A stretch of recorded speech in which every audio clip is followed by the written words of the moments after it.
जिंदगी के कई फैसले जीवन की दिशा को ही बदल देते हैं। ऐसा ही कुछ उदाहरण है प्रकाश गेड़ाम का। व्यक्तिगत पीड़ा, बिछोह, शोक और संताप को यदि सकारात्मक दिशा मिल जाए तो मसीहा पैदा होते हैं। ऐसे लोग लाखों में एक होते हैं। ऐसे ही एक मसीहा हैं सेक्टर 2 भिलाई के निवासी भाई प्रकाश गेड़ाम। पिता बुढ़ापे में अकेले रह गए। लावारिसों की तरह उनका कफन दफन हुआ तो उन्होंने आजीवन लावारिस लाशों का ससम्मान अंतिम संस्कार करने का महाप्रण ले लिया। लावारिस अशक्त बुजुर्गों की सेवा के लिए आश्रम खोल दिए। एक दिव्यांग रिश्तेदार की आत्महत्या ने कुछ ऐसा झकझोरा उन्हें कि दिव्यांगों का घर बसाने का बीड़ा भी उठा लिया। अपनी मामूली कमाई से उन्होंने इस काम के लिए कुछ पैसा अलग करना शुरू किया था। संवेदनशील लोगों ने देखा तो उन्होंने उनका हाथ बटाना शुरू कर दिया। हम अपने परिवार में 4 भाई 2 बहन हैं और पेट पालने के लिए जब भिलाई पलायन किए, पिताजी वहीं रुक गए थे अकोला महाराष्ट्र में, और हम लोग यहाँ पे अपना जीवन यापन कर रहे थे। 1 साल बाद पता चला मेरे पिताजी का देहांत हो गया और उन्होंने लेटर भेजा है। लेटर हमको मिला नहीं क्योंकि हम भिलाई में 4-5 जगह बदले थे। जब मैं गाँव गया तो गाँव के लोगों ने मुझे बोला कि मैंने पिताजी को दवाखाने ले गया था, मैंने पिताजी को खाना खिलाया था, हमने लकड़ी लाए थे।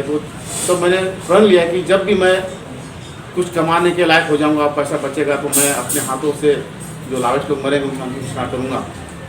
इसी उद्देश्य को लेकर मैंने भिलाई में सन 2000 से काम चालू किया। जो भी लावारिस लोग मर जाते थे उनको सहयोग करता था, या गरीब जो मर जाते थे उनको भी मैंने कभी कफन दफन के लिए पैसे देना, कफन कपड़ा देना, फिर पैसे इकट्ठा करना देना। लेकिन मैंने देखा कि लावारिस लाशों का अंतिम संस्कार जब वहाँ नदी किनारे करते तो उसमें कफन कपड़ा नहीं रहता है, और देखा गड्ढा खोद के 2 फीट 3 फीट में लोग दफन करते थे तो जानवर लोग निकाल खा जाते थे। तब मैंने प्रण लिया कि अब अपने हाथों से मैं अंतिम संस्कार करूँगा लावारिस लोगों का। प्रकाश अब तक 1375 लोगों का अंतिम संस्कार कर चुके हैं। सैकड़ों वृद्धों का शेष जीवन उनके द्वारा स्थापित आस्था बहुउद्देशीय सामाजिक संस्था में व्यतीत हुआ है। लगभग 30 बिस्तरों का उनका आश्रम हमेशा भरा रहता है।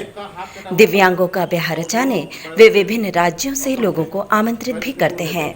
आज 13 राज्यों से दिव्यांग यहाँ आयोजित होने वाले परिचय सम्मेलन में शामिल होते हैं। इन सभी जोड़ों का सामूहिक निःशुल्क विवाह संपन्न कराया जाता है। अब तक 865 दिव्यांगों का वे घर बसा चुके हैं। इसके अलावा लावारिस घायलों, बीमारों का इलाज कराना, उन्हें आश्रय और भोजन देना, रक्तदान, मृत्यु के बाद लोगों को देहदान के लिए भी प्रेरित करते हैं।